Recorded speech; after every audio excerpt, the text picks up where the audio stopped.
అనంతపురం జిల్లా ఎర్రగొండపాలెంలోని తెలుగుదేశం పార్టీ కార్యాలయంలో TDP incharge erection బాబు ఆధ్వర్యంలో ఘనంగా జరిగిన సెమీ క్రిస్మస్ వేడుకలు. ముఖ్య ప్రసంగికులు ప్రముఖ పాస్టర్ గూడూరి రవి క్రీస్తు జననం గురించి వాక్యాన్ని బోధించారు. యేసుక్రీస్తు భూమిపైకి వచ్చింది సర్వమానవులకు శాంతి, సహనాలు, సమానత్వాన్ని బోధించడానికే అని, దేవుడే మానవ రూపంలో యేసుక్రీస్తులా వచ్చాడని అన్నారు.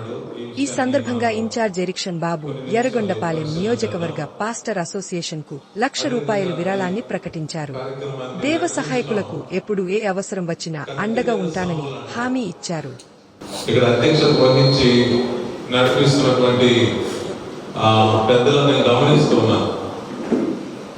ఒంట్లో భయం ఉంది, వాళ్ళకి మనసులో ఆందోళన ఉంది. ఏమి పొరపాటు చేస్తామో, ఎవరి నుండి ఏ వ్యతిరేకత వస్తుందని భయపడతా చాలా జాగ్రత్తగా లీడ్ చేస్తా ఉన్నారు. అయినప్పటికీ పొరపాటు జరుగుతాయి. దయచేసి మానవ తప్పిదం అనేది దయతో క్షమించడం అనేది ప్రభు మనకు నేర్పించినటువంటి విధానం. మనం ప్రభు మార్గంలో ఉన్నాం. ప్రభు మార్గంలో ఉన్న మన నుండి లోకం నేర్చుకోవాలి ప్రభుని. సేవకుడు అనేవాడు వాల్ క్లాక్ లాంటివాడు, చేతి గడియారం లాంటివాడు. ప్రతి ఒక్కరికి దాంతో అవసరం ఉండదు. చేతి గడియారం చూడగానే సమయం అయింది అనుకొని తన పనిని ఆపమంటాడు, తన పనిని ప్రారంభిస్తాడు, సాగిపోతాడు. దేన్ని బట్టి అంటే సమయాన్ని బట్టి. ఒకవేళ ఆ వాచ్ రాంగ్ టైం కానీ చూపిస్తే తను నమ్మిన తన చేతి వాచ్ కనుక తనని మోసం చేస్తే తన షెడ్యూల్ అంతా ఫెయిల్ అయిపోతుంది. కాబట్టి లోకము మనల్ని చూస్తూ ప్రభువుని ఎరగడానికి ప్రయత్నం చేస్తూ ఉంటే మనం రాంగ్ రూట్ లో లోకాన్ని నడిపిస్తున్నామేమో చూసుకోవాలి. ఈరోజు ఈ క్రిస్మస్ కార్యక్రమాన్ని ఎంత ఘనంగా నిర్వహిస్తూ ఇక్కడి వరకు తీసుకొని రావడానికి ఈ ఎర్రగొండపాలెం పాస్టర్స్ అసోసియేషన్ వారు, ఈ నియోజకవర్గంలో ఉండే పాస్టర్స్ ఎంతో శ్రమించి ఉంటారు. అంత సాధారణంగా మనము ఇలా సమకూర్చబడం. దాన్ని బట్టి నేను ఈ కార్యక్రమాన్ని నిర్వహిస్తున్న నిర్వాహకులకు ప్రత్యేకమైన ధన్యవాదాలు తెలియజేస్తున్నాను. చాలా పీస్ఫుల్ గా, ప్రశాంతంగా మనం కూర్చోడానికి దేవుడు మంచి స్థలాన్ని ఇచ్చాడు. మంచి సమయోచితమైనటువంటి ఆరోగ్యాన్ని, జ్ఞానాన్ని కూడా దేవుడు మనకి ఇచ్చాడు. కొన్ని నిమిషాలు దేవుడి వాక్యం విందాం. వాస్తవానికి అందరినీ కూర్చోబెట్టి వాక్యం చెప్పేటటువంటి వాళ్ళు మనం కూర్చొని వినడానికి అంతగా ఇష్టపడతాం. నిలబడి చెప్పమంటే గంటలు గంటలు చెప్తాం, కానీ కూర్చొని వినమంటే మనకు కొంచెం కష్టమే. నాకు కూడా చాలా కష్టం. ఎందుకంటే విశ్వాసుల ముందు మాట్లాడటం సులువు, కానీ పాస్టర్ల ముందు మాట్లాడడం చాలా కష్టం. మీకు తెలియనిది ఏమీ లేదు, వాక్యం మీకు బాగా తెలుసు. కాబట్టి కొంచెం మనం దృష్టిని ప్రభు వైపు మళ్ళిద్దాం, దేవుడి వైపు మళ్ళిద్దాం. దయచేసి ఇది దేవుడి సమయం అనే సంగతి నేను మీకు జ్ఞాపకం చేస్తున్నాను. ఒక మాట నేను అడుగుతాను. ఈ కార్యక్రమంలో ఈ క్యాంపస్ అంతటిలో ప్రధానమైన ఒక వ్యక్తి ఉన్నాడు. మీరు చెప్పగలరు ఎవరో? ఈ కార్యక్రమంలో, ఈ కూడికలో దీన్ని ఏర్పాటు చేయడానికి ప్రధాన మూల కారకుడు ఒక వ్యక్తి ఉన్నాడు. ఎవరో పేరు చెప్పండి, అభినందిద్దాం. ఎరిక్షన్ బాబు గారు.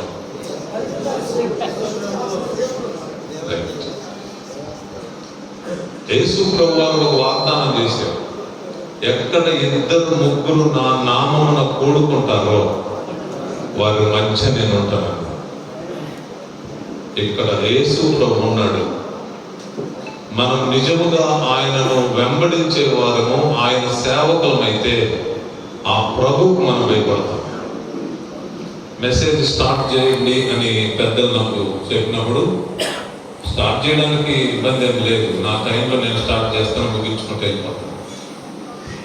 మెసేజ్ స్టార్ట్ అయిన తర్వాత ఎరిక్షన్ బాబు గారు వస్తే మనం ఏం చేస్తాం చెప్పండి? అందరు లేచి నిలబడతారు, అందరం లేచి నిలబడతాం. నేను వారి గౌరవాన్ని తగ్గించటం నా అభిమతం కాదు. అయితే సర్వ సృష్టికర్త మన మధ్య ఉన్నాడనే సెన్స్ మనం కోల్పోతాం. ఆ దేవాది దేవుడు మనతో మాట్లాడుతున్నాడనే కనీస పరిజ్ఞానాన్ని కోల్పోతాం. మీకు తెలుసో లేదో, అంత దేవునికి మించి గౌరవాన్ని ఎరిక్షన్ కోరుకోడు. నేను నెలకు ఒక పర్యాయం దాదాపుగా మార్కాపురంలో ఎరిక్షన్ కుటుంబాన్ని నేను దర్శిస్తుంటాను. నేను వెళ్ళినప్పుడు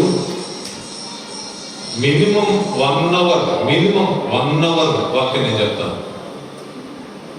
ఆ 1 అవర్ ఎరిక్షన్ కదలకుండా అలాగే తలెత్తి వాక్యం వినటం నేను అనేక సార్లు అబ్జర్వ్ చేశాను. ఇంట్లో చప్పుడు కొట్టాల్సిన అవసరం లేదు. ఇంట్లో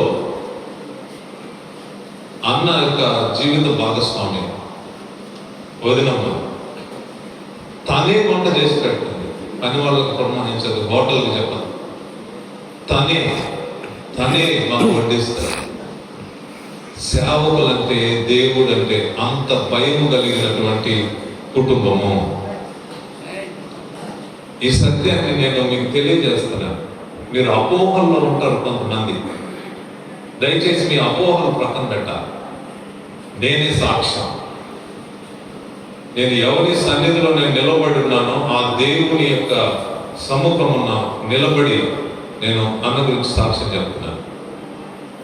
ఇప్పుడే కాదు, నేను గతంలో కూడా చెప్పాను. దేవుని భయం కలిగిన వ్యక్తి, దేవుని సన్నిధి అంటే తెలిసిన వ్యక్తి, దేవుడు అంటే ఆ దేవాది దేవునికి వణికే వ్యక్తి. ఒకసారి నేను ఇంటికి వెళ్ళాను, లోపలికి వెళ్ళాను. నా ఆఫీస్లో ఉన్నాడు. నేను వచ్చిన విషయం తెలియదు వాస్తవానికి. వదినమ్మ భయపడతా ఉంది అన్నను పిలవడానికి, చాలా మందితో మాట్లాడుతూ ఉన్నాను.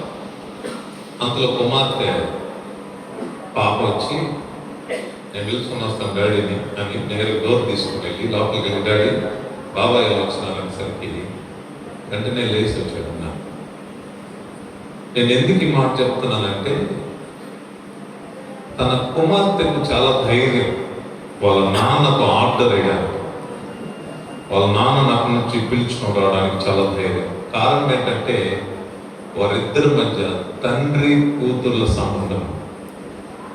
తన కూతురు పిలిస్తే ఎంత ముఖ్యమైన కార్యక్రమాలే చేస్తాయి. ఈరోజు దేవుని యొక్క కుమారులము కుమార్తెలమ్మా. ఆ దేవాతి దేవుడు నువ్వు పిలిస్తే పలకడానికి, ఆ దేవాతి దేవుడు నువ్వు ఆజ్ఞాపించిన వినడానికి, ఆ దేవాతి దేవుడు నీ అక్కలు తీర్చడానికి, నీ మాట విని అనేక మంది అక్కలు తీర్చడానికి సిద్ధంగా ఉన్నాడు. భూమి మీద ఒక తండ్రి తన కుమార్తెను ప్రేమించి తన పనులు పట్టణం పెట్టి వస్తే, సర్వాధికారి మన కొరకు ప్రాణం ఇచ్చినటువంటి దేవాతి దేవుడు, మన కొరకు రక్తం దాచిన దేవాతి దేవుడు మన మాట వినడా? ఆయన సేవలను మనం వినియోగించుకోవాల్సిన అవసరం లేదా? ఈ సత్యాన్ని మనం గమనించాలి. ప్రియులారా, కొన్ని నిమిషాలు దేవుని వాక్యాన్ని విందాం. అందుకంటే ముందు ప్రార్థన చేసుకుందాం. శ్రద్ధగా ఆలోచించాలి. మనం చేస్తున్నాం, ప్రార్థన చేస్తున్నాం. అందరూ తల వంచుదాం, కళ్ళు మూసుకుందాం. జీవం కలిగిన మా తండ్రి, సర్వాధికారి, కృపా సత్య సంపూర్ణుడ, మీకు వందనాలు. 2025 సంవత్సరాల క్రితం ఈ భూమి మీదకు దిగి వచ్చి సర్వమానవాళి కొరకు ప్రాణం అర్పించి మరణించి పాతి పెట్టబడి పునరుద్ధానుడై 3వ దినాన లేచి అందరూ చూస్తూ ఉండగా పరలోకానికి వెళ్ళిన యేసు, నీకు స్తోత్రములు నాయన. ఈ దినాన నీ దాసుడు, నీ సేవకుడు ఎరిక్షన్ బాబు గారి యొక్క పుట్టినరోజు కార్యక్రమాన్ని పురస్కరించుకొని మేమందరము ఇక్కడ సమకూర్చబడ్డాం. అంతేకాదు మీ జన్మదిన వేడుకను ముందస్తుగా నిర్వహించుకోవడానికి కూడా మీరు మా కృపనిస్తూ వచ్చారు. అందుకొరకై నీకు స్తోత్రాలు. నమ్మదగిన దేవా, నీ దాసునికి మీరు ఇచ్చిన ఆరోగ్యము ఆయుష్ కొరకై కృతజ్ఞతలు చెల్లిస్తూ ఉన్నాను. సమస్త విషయములందు నీ దాసునికి మీరు సహాయపడుతూ తోడుగా ఉంటూ ఉన్నందుకు వందనాలు. చేరి వచ్చినటువంటి పార్టీ శ్రేణులను సేవకులను బట్టి మీకు స్తోత్రాలు. బంధువులను, రక్త సంబంధికులను, శ్రేయోభిలాషులను బట్టి మీకు స్తోత్రాలు. ఈ రాత్రి మీరు మాతో మాట్లాడమని యేసు నామములో ప్రార్థించి వేడుకుంటున్నాను తండ్రి, ఆమేన్. ప్రియులారా, ఒక విషయాన్ని జ్ఞాపకం చేస్తున్నాను. బైబిల్ చెప్తుంది యేసు క్రీస్తు అందరికీ ప్రభువు అని. నేను మతాన్ని గురించి మీకు పరిచయం చేయడానికి, మీకు బోధించడానికి నేను రాలేదు. ఎందుకంటే అది మతం కాదు, అది మార్గం. రెండవది, యేసు ప్రభు వారి యొక్క పుట్టుక సందర్భంగా పరలోక రాజ్యములో నుండి దేవదూతల సమూహము భూమి మీదకి వచ్చి ఆ భూమి మీద ఉన్నటువంటి కొందరితోటి మాట్లాడినటువంటి మాట ఏంటంటే, ప్రజలందరికీ కలగబోవు మహా సంతోషకరమైన సువర్తమానము అని తెలియజేశారు. క్రిస్మస్ గురించి ప్రజలందరికీ కలగబోయే మహా సంతోషకరమైన సువర్తమానము. ఇది కొందరికి సువర్తమానము కాదు, ఇది అందరికీ సువర్తమానము. మరొక మాట ఏంటంటే, యోహాను సువార్త 3వ అధ్యాయం 15-16 వచనాలు మనం చూస్తే, దేవుడు లోకమును ఎంతో ప్రేమించను అని రాయబడింది. దేవుడు లోకాన్ని ప్రేమించాడు కానీ లోకంలో ఉండే ప్రాంతాన్ని, లోకంలో ఉండే ఒక కులాన్ని, లోకంలో ఉండే మతాన్ని కాదు. దేవుడు లోకమంతటిని ప్రేమించాడు. కనుక ఈ క్రిస్మస్ అనేది లోకమంతటికి సంతోషకరమైన సువర్తమానం. ఇప్పుడు నేను దేవుడు అన్న దగ్గర నుండి నేను మీకు కొన్ని విషయాలు, మీకు తెలిసిన విషయాలే నేను జ్ఞాపకం చేయాలనుకుంటున్నాను. ప్రియులారా, ఈ భూమి నిరాకారంగా ఉన్నప్పుడు భూమి మీద ఏ విధమైనటువంటి వస్తువులు కానీ, ఏ విధమైనటువంటి చెట్లు కానీ, ఏ సృష్టి లేనప్పుడు దేవుడు అనేవాడు ఉన్నాడు. ఆయన ఆత్మస్వరూపిగా ఉన్నాడు అని బైబిల్ చెప్తుంది. అంతేకాదు ఆయన వాక్య స్వరూపంలో ఉన్నాడు అని బైబిల్ చెప్తుంది. ఈ ఆత్మస్వరూపము, ఈ వాక్య స్వరూపము మాత్రమే దేవుడుగా ఉన్నట్లుగా బైబిల్ చెప్తూ ఉంటే, దేవుడు ఆలోచన చేసి భూమిని సృష్టించాలనుకున్నాడు. భూమిని సృష్టించక మునుపు ఈ సర్వ విశ్వమంతా జలముతో నిండి ఉన్నట్లుగా బైబిల్లో రాయబడింది. జలము, వాటర్, నీటితోటి నిండి ఉంది. ఈ నీటిని 2 భాగాలుగా చేశారు. పైన నీళ్లు, క్రింద నీళ్లుంది, మధ్యలో శూన్యం ఉంది. ఈ మధ్యలో శూన్యాన్ని ఆకాశం అన్నాం. ఈ క్రింద వాటర్ లో నుండి దేవుడు భూమిని కలుగజేశాడు. ఆ భూమి నిరాకారంగా ఉంది. నిరాకారంగా ఉన్న భూమిని ఒక ఆకారం తయారు చేశాడు దేవుడు.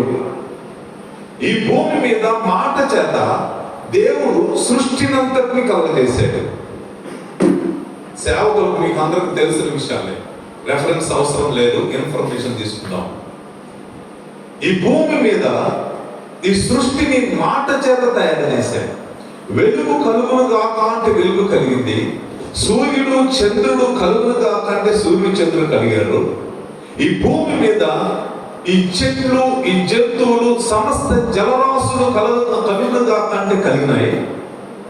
చాలా అద్భుతమైన సృష్టిని దేవుడు తయారు చేసి చూసుకున్నాడు. చాలా బాగుంది అని సంతోషపడ్డాడు దేవుడు. ఈ సృష్టి అంతటినీ ఎవరి కోసం? నా కోసమా? కాదు. ఏం చేయాలి అని దేవుడు తనలో తాను ఆలోచన చేసుకున్నాడు. తనలో తాను సమాలోచన చేశాడు. ఒక మానవుని సృజించాలి. ఒక మానవుని సృజించాలంటే ఎలా సృజించాలి? ఏ రూపం పెట్టాలి? ఇప్పుడు మనల్ని ఒక బొమ్మ తయారు చేయమని అంత మట్టి ఇస్తే, బంక మట్టి, ఏ రూపం తయారు చేస్తాడు? వాడి కళ్ళ ముందు కుక్క కనపడితే కుక్క రూపం తయారు చేస్తాడు, లేకపోతే పంది కనపడితే పంది రూపం తయారు చేస్తాడు, చెట్టు కనపడితే చెట్టు రూపం తయారు చేస్తాడు. దేవుడు ఏ రూపంలో తయారు చేయడానికి ఆలోచన రాలేదు.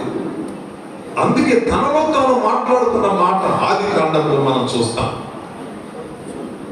ఆది కాండము 1వ అధ్యాయం 26వ వచనం, దేవుడు మన స్వరూపమందు మన పోలిక చొప్పున నరుని చేయుదము అనుకున్నాడు. చాలా జాగ్రత్తగా గమనించాల్సినటువంటి మాట ఇక్కడ ఉంది. ఏంటంటే దేవుడు మన స్వరూపమందు మన పోలిక చొప్పున అన్నాడు. మన మన మన అనే ప్లూరల్ బహువచనం వినియోగించడం మనం చూస్తాం. దేవుడు అనే సింగ్యులర్ వర్డ్ లో మన అనే ప్లూరల్ వర్డ్ ఉంది. ఇది మనం గ్రహించాలి. దేవుడు అనగానే దేవుని లోపల 3 వ్యక్తిత్వాలు, 3 స్వరూపాలు, 3 శక్తులు, 3 ప్రభావాలు ఉన్నట్లుగా మనం గమనిస్తాం. దాన్ని బైబిల్ చెప్తుంది త్రిత్వము అంటారు. అనగా తండ్రి అయిన దేవుడు, కుమారుడైన దేవుడు, పరిశుద్ధాత్మ దేవుడు. ఇప్పుడు మళ్ళీ నేను చదువుతాను. దేవుడు తనలో తాను మాట్లాడుకుంటున్నటువంటి మాటలు రికార్డ్ చేయబడ్డాయి బైబిల్లో. మన స్వరూపమందు మన పోలిక చొప్పున నరులను చేయదము అని మట్టి తీసుకొని మానవుని తయారు చేశాడు. ఇప్పుడు ఆ మట్టి బొమ్మగానే ఉంది, పోలిక మాత్రం, రూపం మాత్రం దేవుడివి. ఆ మట్టి బొమ్మను నిలవబెట్టి ముక్కులో ఊదాడు. దేవుని లోపల నుండి వాయువు ఆ బొమ్మలోనికి వెళ్ళింది. నరుడు జీవాత్మయ్యాడు. ఆ మొట్టమొదటి నరుని పేరు ఆదాము. ఈ ఆదాము లేచి నిలబడి చెల్లించడం మొదలు పెట్టాడు. నేను ఇంతటితోటి మాటలు ఆపేస్తున్నాను. మానవునికి లేక మట్టికి మానవుని స్వరూపం ఇవ్వడానికి దేవుడు ఎంత ఆలోచన చేశాడు. జాగ్రత్తగా వినాలి. మట్టికి మానవ స్వరూపం ఇవ్వడానికి, మానవునిగా తయారు చేయడానికి దేవుడు ఎంత ఆలోచన చేశాడు. అయితే 4000 సంవత్సరాల తర్వాత అదే దేవుడు మానవుని రూపంలోనికి రావడానికి సమాలోచన చేయలేదు అనుకుంటున్నారా? పాయింట్ మళ్ళీ అర్థం చేసుకో. అదే దేవుడు మానవుని రూపంలోనికి రావడానికి చాలా సమాలోచన జరిగినాయి. మట్టికి మానవుని రూపం ఇవ్వడానికి ఇంత ఆలోచించిన దేవుడు ఈ భూమి మీదకి తాను దిగి రావడానికి, మనుష్య రూపం దాల్చడానికి ఇంకెన్ని ఆలోచన చేస్తుంటాడు. యేసు ప్రభువుగా, దేవుని కుమారుడిగా, అనగా దేవుడు అనేటటువంటి లోపల ఉన్నటువంటి కుమారుడు అనేటటువంటి ఆ స్వభావము, మానవ రూపము దాల్చడానికి దేవుడు చాలా ఆలోచించాడు. వాక్య రూపంలో ఉన్నటువంటి దేవాది దేవుడు శరీరాన్ని ధరించి, యోహాను సువార్త 1వ అధ్యాయంలోనే ఈ సంగతులన్నీ ఉన్నాయి. వాక్య రూపముగా ఉన్నటువంటి దేవుడు శరీరాన్ని ధరించుకొని ఈ భూమి మీద కృప సత్య సంపూర్ణుడిగా మనలాగే మానవుడిగా జీవించాడు. 33.5 సంవత్సరాలు ఇక్కడ జీవించాడు ఆయన. నేను జ్ఞాపకం చేస్తున్న విషయం ఏంటంటే, యేసు ప్రభు సడన్ గా ఈ భూమి మీదకి వచ్చినవాడు కాదు. యేసు ప్రభు ఈ భూమి మీదకి రావడానికి చాలా ప్రాసెస్ జరిగింది. కొన్ని వేల సంవత్సరాల ప్రాసెస్ జరిగింది. నేను ఒక మాట జ్ఞాపకం చేస్తున్నాను. అమెరికా అధ్యక్షుడు ఏదైనా దేశానికి వెళ్ళాలి అంటే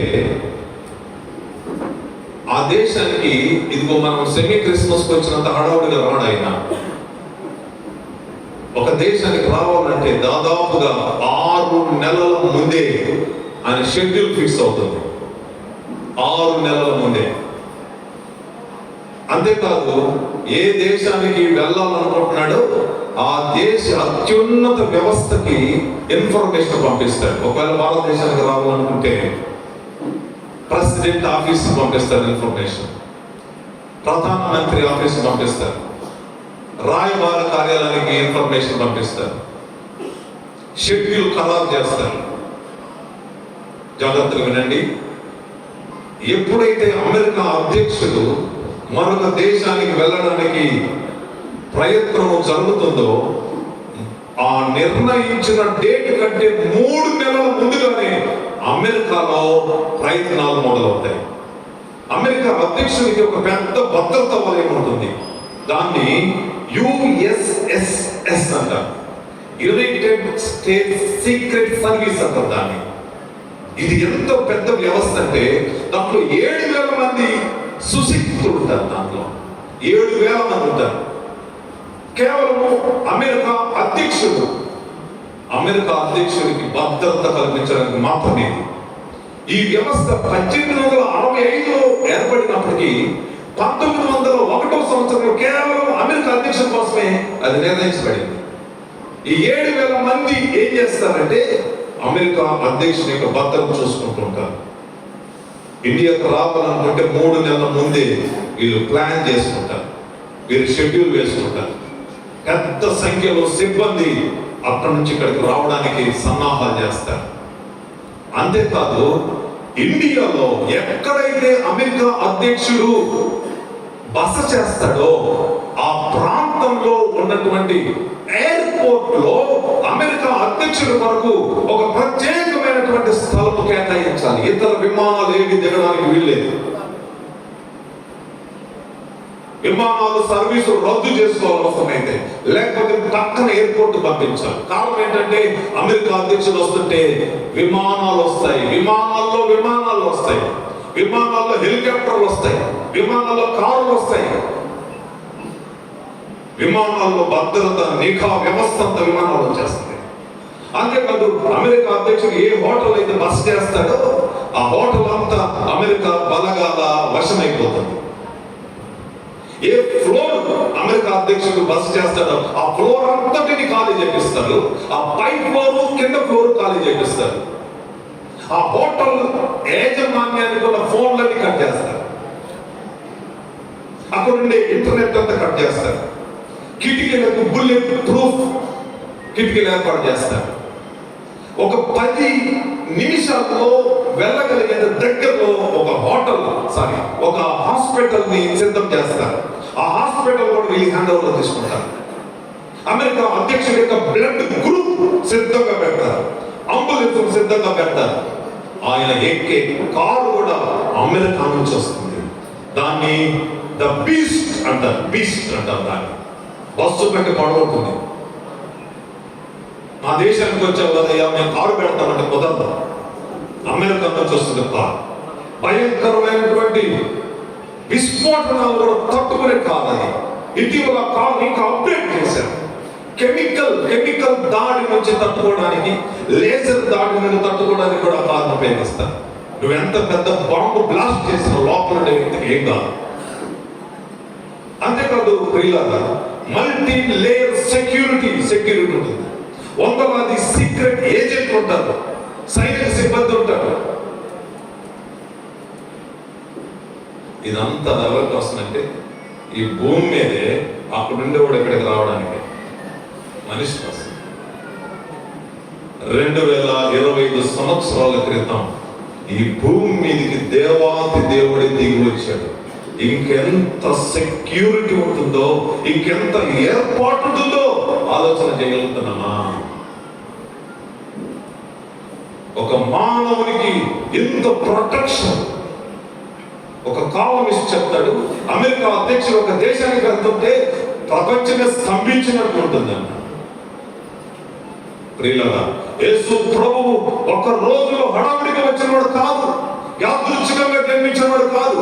4000 సంవత్సరాల క్రితమే దేవాది దేవుడు ప్లాన్ కలిగి ఉన్నాడు. ఏ దేవ వనములో ఆయన మాట్లాడిన మాట స్త్రీ సంతానానికి నీకు వైరము కలుగును అనే మాట వెనక ఈ స్త్రీ సంతానం ఎవరో తెలుసా? మనమంతా పురుష సంతానం. మనము పురుషునికి జన్మించిన వాళ్ళం. అందుకే బైబిల్లో చాలా సార్లు అంటారు, అబ్రహాముని ఇస్సాకును కనెను, ఇస్సాకుని యాకోబును కనెను. అందరు మగవాళ్ళు తెలుగు వస్తారు. మనం పురుష సంతానం. పురుషుని ప్రమేయం లేకుండా మనం పుట్టలేదు. అయితే యేసయ్య ఒక్కడే పురుషుని ప్రమేయం లేకుండా స్త్రీకి జన్మించేవాడు కనుక 4000 సంవత్సరాల క్రితమే స్త్రీ సంతానానికి అపవాదికి వైరం ఉంటుంది. ఈ స్త్రీ సంతానాన్ని నేను 4000 సంవత్సరాల తర్వాత ఈ భూమి మీదకి పంపించబోతున్నాను. ఆయన ఈ భూమి మీద ఏలుబడి చేస్తున్న పాపాన్ని పరిహరించి నా బిడ్డలను తిరిగి నా ఎదురు తీసుకొని వస్తాడని సంకల్పము 4000 సంవత్సరాల క్రితమే జరిగింది. యేసు ప్రభు పుట్టక మునుపు దాదాపు 1500-1600 సంవత్సరాల క్రితమే యేసు ప్రభు గురించినటువంటి స్టార్ నక్షత్రం ఏర్పాటు చేయాలని సంఖ్యాకాండం 24వ అధ్యాయంలో యాకోబులో నక్షత్రం ఉదయించనని ప్రవచనం ఉంది. యేసు ప్రభు రాకముందు 700 సంవత్సరాల క్రితమే కన్యక గర్భాన జన్మించాలనే ప్రణాళిక దేవాది దేవునికి ఉంది. ఇప్పుడు మన ప్రియులు బైబిల్ చదివారు. అందులో భాగంగా దేవాది దేవుడు 700 సంవత్సరాల క్రితమే, అనగా ఇప్పుడు 700 కాదు, 2025 సంవత్సరాలకు ముందు 700 సంవత్సరాలు, అనగా యేసు ప్రభు పుట్టక మునుపు 700 సంవత్సరాల క్రితమే ఆయన ఏ ఊర్లో జన్మించాలి అనేది కూడా దేవుడు నిర్ణయించి రాసి పెట్టాడు. కాలము పరిపూర్ణమైనప్పుడు, ఇప్పుడు చదవండి గలతీయులకు రాసిన పత్రిక 4వ వచనం చదవండి అందరూ వింటారు. కాలము పరిపూర్ణమైనప్పుడు దేవుడు తన కుమారుని పంపెను, ఆయన స్త్రీ యందు పుట్టాడు. కాలము పరిపూర్ణమైనప్పుడు దేవుడు తన కుమారుని పంపాడు. మనం ఇందాక మాట్లాడాం కదా, దేవుడు అన్నప్పుడు లోపల ఉన్న కుమారుడు ఇప్పుడు స్త్రీ యందు పుట్టాడు. ఎందుకు దేవుడు స్త్రీ యందు పుట్టాలి? ఎందుకు దేవుడు మానవ రూపంలోకి రావాలి అంటే హెబ్రీ పత్రిక 2వ అధ్యాయం 14వ వచనం ఉంటుంది. ఆ పిల్లలు రక్త మాంసములు కలిగిన వారు కనుక, ఏ పిల్లలు? నీవు నేను రక్త మాంసములు లేని వారు కనుక ఆ దేవాది దేవుడు కూడా రక్త మాంసములో పాలువాడయ్యాడు. ఎందుకు రక్త మాంసంలో పాలువాడయ్యాడు? ఈ పిల్లలమైన మనమందరము జీవితాంతము మరణ భయము చేత దాస్యత్వంలో ఉన్నాం. ఈరోజు ఎవరికి భయపడకపోయినా మరణానికి భయపడతాం. మనం చావు వస్తుందంటే వణికిపోతాం. నేను చావుకు భయపడను అనేవాడు కూడా చావు సమీపం అవుతుంది అనగా భయపడ్డాడు. ఈ చావు ఎలాగొచ్చింది ఈ భూమి మీద కంటే ఆజ్ఞ అతిక్రమం వల్ల, దేవుడు చెయ్యొద్దు అన్న పని చేయటం వల్ల ఈ భూమి మీదకి ఆ పాపం వచ్చింది. ఆ పాపం నుండి మరణం వచ్చింది. ఇదే పాపాన్ని పరిహరించడం కొరకు దేవుడు ఇదే మానవ ఆకారంలో ఈ భూమి మీదకి జన్మించినటువంటి శుభదినమే క్రిస్మస్. హల్లెలూయా. ఈ దేవాతి దేవుని యొక్క పుట్టుక దినాన్ని మనము క్రిస్మస్ అని జరుపుకుంటున్నాము. ఒక ఆయన అన్నాడు, క్రిస్మస్ 25వ తేదీనే జరుగుతుందని, లేకపోతే యేసు ప్రభు 25వ తేదీన పుట్టాడని రుజువేమన్నా ఉందా అన్నాడు. బైబిల్లో ఆయన యొక్క పుట్టుక తారీఖు రాయబడలేదు. కానీ నేను ఒక మాట చెప్తాను, మా జైజ్ నాన్న వల్ల జైజ్ నాన్న పుట్టుక రేపు మాకు తెలియదు. అయితే ఆయన లేడా? ఆయన పుట్టలేదా? ఆయన పుట్టాడు. అప్పుడు రికార్డ్ చేయడానికి పరిస్థితులు లేవు. ఇక్కడున్న చాలా మంది పెద్దల యొక్క పుట్టినరోజు కూడా కరెక్ట్ కాదు. ఎందుకంటే స్కూల్లో టీచర్ వేసేసాడు అంతే. అయితే మరొక ఆధారం ఉంది. 8వ దినాన యేసు ప్రభువుకి సున్నతి చెల్లించడానికి యెరూషలేము దేవాలయానికి వెళ్ళాడు. అది జనవరి 1వ తారీఖు. వెనకకు 8 రోజులు వెనకకు వేసుకుంటే 25వ తారీఖు డిసెంబర్ వస్తుంది. ఖచ్చితంగా ఎవరెవరు సున్నతి చేయించుకున్నారు, ఏ గోత్రపు వారు వచ్చి ఈ మందిరంలో వారి యొక్క కాంట్రిబ్యూషన్ ఇచ్చారు అనేది అంతా యెరూషలేము దేవాలయంలో రికార్డ్. మరొక ఆధారము యేసు ప్రభువారు ఈ భూమి మీద జన్మించినప్పుడు ఆకాశంలో నక్షత్రము వెలిసింది. ఆ నక్షత్రాన్ని చూసి జ్ఞానులు ప్రయాణం చేసి హేరోదు రాజును దర్శించడానికి వస్తారు. రాజగృహాన్ని దర్శించినప్పుడు జ్ఞానులు తూర్పు దేశం నుండి వచ్చారనేటటువంటి ఎవిడెన్సెస్ హేరోదు రాజు యొక్క ఆస్థానంలో నేటికి ఉన్నాయి. యేసు ప్రభు పుట్టుక గురించి దయచేసి అపోహలు ఉండదు. ఆయన దేవుని కుమారుడిగా సర్వ మానవాళి పాపం పరిహరించడానికి వచ్చాడు. అందుకే యేసు ప్రభు పుట్టే ముందు ఆయన గురించినటువంటి ప్రవచనము దేవదూత ఏం చెప్తారంటే, ఆయన తన ప్రజలను వారి పాపముల నుండి ఆయనే రక్షించిన కనుక ఆయనకి యేసు అని పేరు పెడతామన్నా. యేసు అంటే అర్థం ఏంటంటే రక్షకుడు అని అర్థం. యేసు ప్రభు వారి యొక్క పుట్టుక దినం గురించి నేను ఇంకెంతకంటే ఎక్కువ నేను చెప్పదలుచుకోలేదు. అయితే ప్రియులారా, యేసు ప్రభు వారు ఈ లోకంలో జన్మించినప్పుడు అనేక మందికి న్యూస్ వార్త తెలిసింది. వారిలో నేను కొన్ని విషయాలు నేను మాట్లాడుతున్నాను, జాగ్రత్తగా ఆలకించండి. మరియకు వాక్యం వచ్చింది గబ్రియేలు దేవదూత ద్వారా. మరియకు ఇప్పుడు చెప్పండి, వాక్యము తెలిసిన వ్యక్తి మరియా. యోసేపుకు దర్శనమందు వాక్యం వచ్చింది, వాక్యం తెలిసిన వ్యక్తి యోసేపు. గొల్లలకు గబ్రియేలు అనే దేవదూత ద్వారా వాక్యం వచ్చింది, వాక్యం తెలిసిన వ్యక్తి గొల్లలు. హేరోదుకు వాక్యం తెలిసింది, శాస్త్రులు ప్రధాన యాజకుల ద్వారా వాక్యం తెలిసిన వ్యక్తి చెప్పండి హేరోదు. ఆల్రెడీ వాక్యం తెలిసిన వ్యక్తులు శాస్త్రులు ప్రధాన యాజకులు. ఇంకా చెప్పుకుంటూ పోతే మరొక విషయాన్ని నేను జ్ఞాపకం చేస్తున్నాను. ఏంటంటే యేసు ప్రభు వారు ఈ లోకంలో జన్మించాడనే సంగతి ప్రజలందరికీ తెలిసిందట. వాళ్ళు మిక్కిలి కలవరపడ్డారట. మెస్సియా దిగి వచ్చినప్పుడు కలవరపడాల్సిన అవసరం ఏంటి? సంతోషించారు కదా. వాళ్ళు ఎందుకు కలవరపడ్డారో తెలుసా? వాళ్ళకి లేఖనాలు తెలియదు. వారికి లేఖనాలు అరకొరా తెలుసు. యేసు ప్రభు గురించి అరకొరా తెలిసిన వ్యక్తులే భయపడుతున్నారు. ఇప్పుడు దయచేసి ప్రభు వారి యొక్క రాకడ ఉద్దేశం ఏంటంటే సర్వ మానవాళిని రక్షించడం కొరకే కానీ శిక్షించడానికి ఆయన రాలేదు. యేసు ప్రభు స్వయాన చెప్పినటువంటి మాట, నేను పాపులను రక్షించడానికి వచ్చాను. యోహాను సువార్త 3:16 మనం చూస్తాం. ఆయన తీర్పు తీర్చడానికి రాలేదు, నశించిన దానిని వెతికి రక్షించడానికి వచ్చాడు. ఆయన మౌతు మారుస్తారా? ఒక కులం కోసమో ఒక ప్రాంతం కోసం వచ్చిన దేవుడు అంతకంటే కాదు.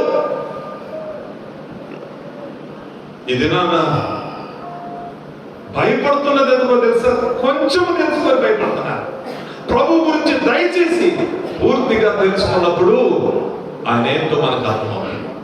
ఇక్కడ కూర్చున్న సేవకుల్లో కూడా ప్రభు గురించి కొంత మాత్రమే తెలుసుకొని అరకుర జ్ఞానంతో ఆ వాక్యాన్ని కూడా నెరవేర్చలేని దౌర్భాగ్య స్థితిలో ఉన్నాం. ఇప్పుడు మనం మాట్లాడుకున్నట్లుగా వాక్యం ఎంతమందికి తెలిసింది అంటే, మనకి తెలిసింది, యోసేపుకు తెలుసు, జ్ఞానులకు తెలుసు, తర్వాత గొల్లలకు తెలుసు, హేరోదుకు తెలుసు, శాస్త్రులకు పరిశీలకు కాదు ప్రధాన యాజకులకు తెలుసు, యెరూషలేము ప్రజలకు కొంత తెలుసు. దయచేసి నా మాటలు గ్రహించడానికి ప్రయత్నం చేయండి. ఇక్కడ ఉన్న వాక్యము తెలిసినటువంటి వారు ఇక్కడ మనందరం కూడా ఉన్నాం. ఇప్పుడు వాళ్ళతో కలిసి వాక్యం ఎవరెవరికి తెలుసు? మరియకు తెలుసు, యోసేపుకు తెలుసు, గొల్లలకు తెలుసు, జ్ఞానులకు తెలుసు, హేరోదుకు తెలుసు. ఇక్కడ ఉన్న మనందరికీ తెలుసు. అయితే మరియ లోబడినట్లు మనం లోబడుతున్నామా?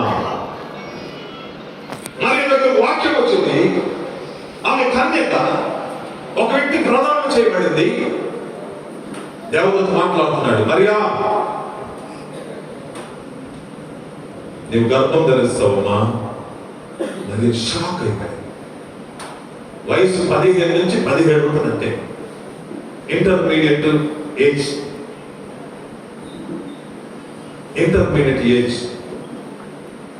మరి ఎన్నుకున్నాడు దేవుడు. జాగ్రత్తగా ఆలోచించండి ప్రియ సేవకులారా. దేవాది దేవుడు పరలోకం నుండి దిగి రావడానికి ఒక పర్టికులర్ ప్లేస్ ఎన్నుకున్నాడండి. ఎంత వాల్యుబుల్! అమెరికా దేశం రావడానికి అమెరికా యుఎస్ఎస్ఎస్ యొక్క ప్రమాణాలకు అనుగుణంగా ఉండాలి ఆ ప్లేస్, లేకపోతే అమెరికా అధ్యక్షుడు రాడు. భారతదేశంలో ఉండే హై సెక్యూరిటీ దాన్ని కల్పించాలి. మరి దేవాతి దేవుడు దిగి రావడానికి పరలోకం నుండి చూస్తే నేను ఎవరి దగ్గరికి రావాలి, ఏ గర్భంలోనికి రావాలని దేవాతి దేవుడు చూసింది. దేవుడు చూస్తాడు. ఈ సంగతి మనందరికి తెలుసు, కానీ దేవుడు చూస్తాడు అనే పరిజ్ఞానం లేకుండా ప్రవర్తిస్తున్నాం. నేను అందుకు ఎరిక్షణ ముందులో అని చెప్పాను. మీకు ఒక విషయం తెలుసా? అన్నకు ఫోన్ చేశానా వస్తారా అంటే 2 నిమిషాలు అనుకుంటున్నాను. నా దగ్గర అలా చెప్పాల్సిన అవసరం లేదు. రవి లేట్ అవుతుంది, రవి మీరు కానీ చేసానంటే ఏం చేస్తాం? మనం చెప్పుకుంటూ పోతాం.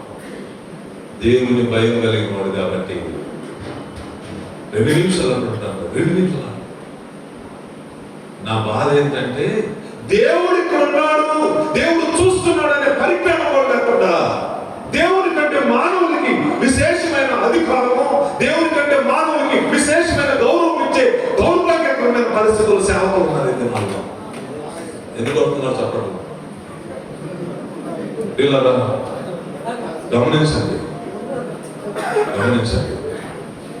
దేవుడు ఈ భూమి మీద చూస్తూ ఉన్నప్పుడు ఒకానొక టైంలో నోవహు మాత్రమే కనపడ్డాడు భూమి మీద. నోవహు మాత్రమే కనపడ్డాడు. దేవుడి ఉద్దేశం అప్పుడేంటో తెలుసా? భూమి మీద మానవుని తయారు చేసినందుకు, సృష్టించినందుకు నొచ్చుకున్నాడు దేవుడు. ఈ భూమిని అంతా సర్వనాశనం చేయాలని దేవుడు సంకల్పించి ఎవరైనా దొరుకుతాడేమో వాని ద్వారా ఈ కార్యం జరిగించాలని భూమి మీద వెతికితే ఒకటి దొరికాడు. ఎవరు? నోవహు ఒకటి దొరికాడు. మీరు మాట్లాడండి, ఇబ్బంది. నేను అడిగినప్పుడు మాట్లాడు. నోవహు ఒకటి దొరికాడు. నోవహుతో మాట్లాడుతున్నాడు దేవుడు. నోవహు, నువ్వు ఒక్కడే ఉన్నావు నాయన, నా కృప నీకుంది. నేను భూమి మీద ఒక భయంకరమైన విపత్తును కలగజేయబోతున్నాను. భూమి అంతటిని సర్వనాశనం చేయబోతున్నాను. నువ్వు ఒక ఓడ తయారు చేయాలి. ఆకాశం నుండి వర్షం వస్తుంది, ఈ భూమిని నింపేస్తుంది, ఆ నీళ్ళలో అందరూ చచ్చిపోతారు అనగానే నోవహు నమ్మాడు. నమ్మడానికి ఇందులో ఏముంది? అనుకోవడానికి లేదు. ఎందుకంటే అప్పటి వరకు భూమి మీద వర్షం అనేది లేదు. అప్పటి వరకు చిరుకు పైనుంచి పడుతుందంటే ఆశ్చర్యం అసలు పడదు. భూమికి కావాల్సిన నీరంతా కింద నుంచే తీసుకునేవాడు.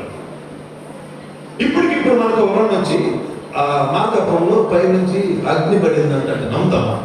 వరం ఇచ్చాడు అంటాం. ఎప్పుడైనా అగ్ని పడిందా మన తరంలో? లేదు. అంతకంటే సీరియస్ మ్యాటర్ ఏంటంటే బయట నుంచి నీళ్లు పడడం. ఎవడు నమ్మలే. నోవహు వాడ తయారు చేస్తున్నాడు. ఆ వాడ తయారు చేయడానికి దాదాపుగా 120 సంవత్సరాలు పట్టింది. ఈ 120 సంవత్సరాలు నోవహు మాట చెప్తూనే ఉన్నాడు. ఒక్కడు నమ్మల. నోవహు పిచ్చోడు. మెంటల్ వచ్చింది, వయసు లేదు అనుకున్నాను. అపహాస్యం చేశారు. దేవుడు మాత్రం నోవహు నీ పనులు గానిచ్చు. ఒక్కడు దొరికాడు. నేను ఆ విషయం అంతటితో ఆపేస్తున్నాను. నోవహు వాడ తయారు చేశాడు. ఎవరైతే నోవహు మాట విన్నారో జాగ్రత్తగా ఆలోచించండి. ఎవరైతే నోవహు మాట విన్నారో వారందరూ రక్షించబడ్డారు. మిగతా వాళ్ళందరూ ఆ దినాన్న దేవుడు ఆకాశ తూములను విప్పి సర్వాన్ని నాశనం చేశాడు. ఈ ఓడ అలా నీటి మీద పైకి తేలి అరారోజు పర్వతం మీద నిలబడింది. ఈ భూమి మీద ఉండే సర్వ సృష్టి నాశనం అయిపోయింది. ఇప్పటికీ ఉంది అరారోజు పర్వతం మీద ఆ ఓడ. మీరు వెళ్ళి చూసుకోవచ్చు, నెట్ లో కొట్టుకొని చూసుకోవచ్చు. ఆ ఓడ ఇప్పటికి ఓడ శిథిలాలు ఉన్నాయి. అంతకు ఆపేద్దాం. దేవాది దేవుడు ఈ భూమి మీదకి రావడానికి ఎవరైనా దొరుకుతారని చూస్తే మరీ కనపడింది. మరియా ఆమె తన ప్రత్యేకతను కాపాడుకుంటుంది. ఆమె తన పవిత్రతను కాపాడుకుంటుంది. ఆమె దేవుడితో సరైన సంబంధం కలిగి ఉంది. నాకు నువ్వే కావాలి మరియా, నీ గర్భం కావాలి. దేవాది దేవుడైన నేను కుమారుడిగా ఈ భూమి మీద అడుగుపెట్టడానికి నా ల్యాండింగ్ ప్లేస్ నీ పవిత్రమైన గర్భమే. అందుకే దేవదూత చెప్తాడు, దయాప్రాప్తురాల నీకు. ఈ రోజు దేవుడు భూమి మీద చూడటం. దేవుడు నిన్ను నన్ను చూస్తూ ఉన్నాడు. నీ ద్వారా నా ద్వారా ఈ భూమి మీద దేవాది దేవుడు పని జరగాలి. ఎవరు పని చేస్తున్నాం? మనం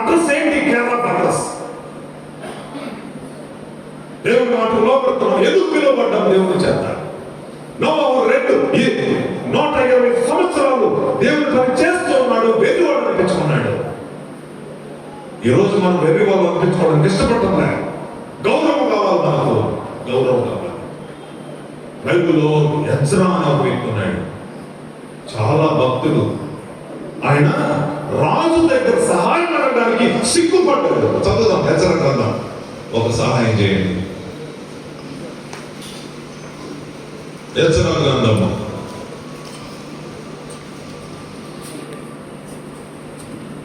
8వ అధ్యాయం 22వ వచనం చదువుతారా?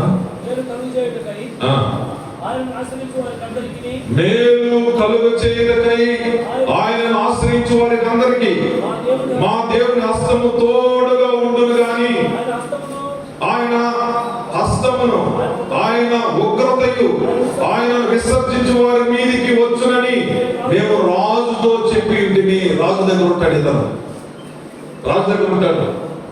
ఇప్పుడు ఎలక్షన్ సన్నిహితులు ఉంటారు 40 మంది, అలాగా రాజు దగ్గర ఉంటాడు ఎజ్రా. ఆయన ఏం చెప్పాడంటే రాజుకి, మా దేవుని హస్తము మాకు తోడుగా ఉందని చెప్పాడు. చాలా గర్వంగా, చాలా సంతోషం.